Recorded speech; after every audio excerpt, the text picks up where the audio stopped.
લક્ષ્ય ન્યૂઝ, એક નજર, એક લક્ષ્ય. સિંચાઈ વિભાગના ચેરમેન તરીકે રાજુ કરપડાએ સંભાળ્યો ચાર્જ. સિંચાઈ વિભાગના ચેરમેન તરીકે રાજુ કરપડાએ ચાર્જ સંભાળ્યો. મારું સ્વપ્ન સાકાર થયું. રાજુ કરપડા. સુરેન્દ્રનગર જિલ્લામાં તમામ ગામોમાં સિંચાઈના પ્રશ્નોના નિરાકરણ માટેના પ્રયત્ન કરવા અંગે રાજુ કરપડાનું આહવાન. સુરેન્દ્રનગર જિલ્લા પંચાયતમાં ચાર્જ સંભાળતા સમયે મોટી સંખ્યામાં ખેડૂતો રહ્યા ઉપસ્થિત.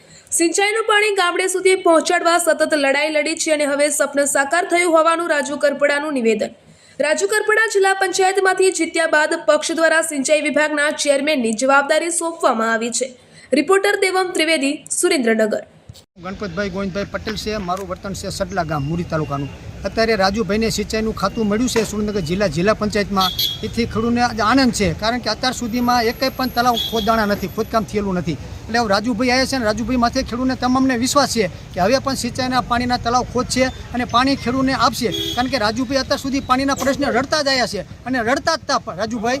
એટલે રાજુભાઈને પાણી માટેમાં ખેડૂતને રાજુભાઈ માથે વિશ્વાસ છે અને રાજુભાઈને જવાબદારી પણ આવશે હવે કે પાણી ખેડૂતને પૂરું પાડવું પડશે. નકર તમામ ખેડૂત પર રાજુભાઈને રમહોત બોલાવવાના છીએ અમે. એવું નથી કે રાજુભાઈ અત્યારે જિલ્લા પંચાયતમાં સિંચાઈનું ખાતું આપ્યું પાણી નહીં આપે એટલે રાજુભાઈ બે એકસે ખુરશીમાંથી હરકી રીતે એવું નહીં માનવાનું. રાજુભાઈને અમે કાન ઉમરવાના છીએ કે પાણીનો પ્રશ્ન શું છે, ધક્કાનો પ્રશ્ન શું છે. જ્યાં તલાવના ધક્કા તૂટેલા હોય વેસ્ટ હોય તો પણ રાજુભાઈને તમામ ખેડૂતને કહું છું કે રાજુભાઈને મળી અને તમારા ગામનો જે પ્રશ્ન હોય એ રાજુભાઈના કાને તમારે બધાને નાખવાનો છે.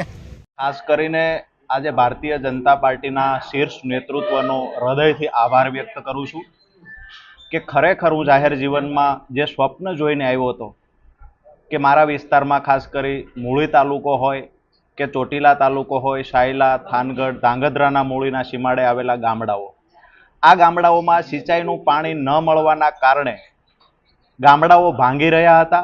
ત્યારે 2016-17માં હું જાહેર જીવનમાં આવ્યો એક સ્વપ્ન જોઈને આવેલો કે આ વિસ્તારને સિંચાઈનું પાણી મળે, ખેડૂતોનું સ્થળાંતર અટકે. ખરેખર મારી જે રજૂઆતો હતી એના અનુસંધાને ભારતીય જનતા પાર્ટી દ્વારા અવારનવાર પોઝિટિવ નિર્ણયો લઈ સૌની યોજનાના સ્કાવરવાલ ખોલી આ વિસ્તારના 22થી વધારે ગામડાઓમાં સિંચાઈનું પાણી આપવાનું 2020થી ચાલુ થયેલું. ત્યાર પછી પણ જે ગામડાઓ બાકી રહેલા એના માટે અલગથી યોજના બનાવી 318 કરોડ રૂપિયાની મંજૂરી આપવામાં આવી.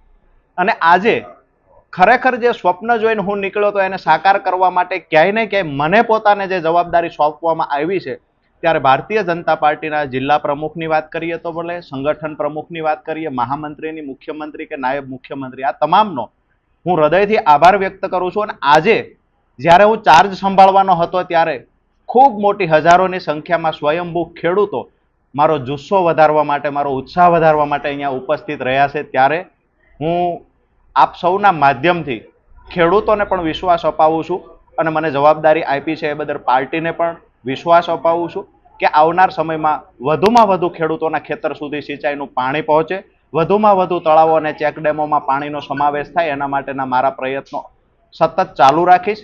અને જ્યારે પણ ખેડૂત કોઈ પણ મુશ્કેલીમાં હશે તો ખેડૂતોની સાથે ખંભે ખંભો આપી અને પાર્ટીનું નામ રોશન થાય, પાર્ટી ખરેખર ગર્વ લઈ શકે એવા સારા કામ મારા હાથે કરતો રહેશે.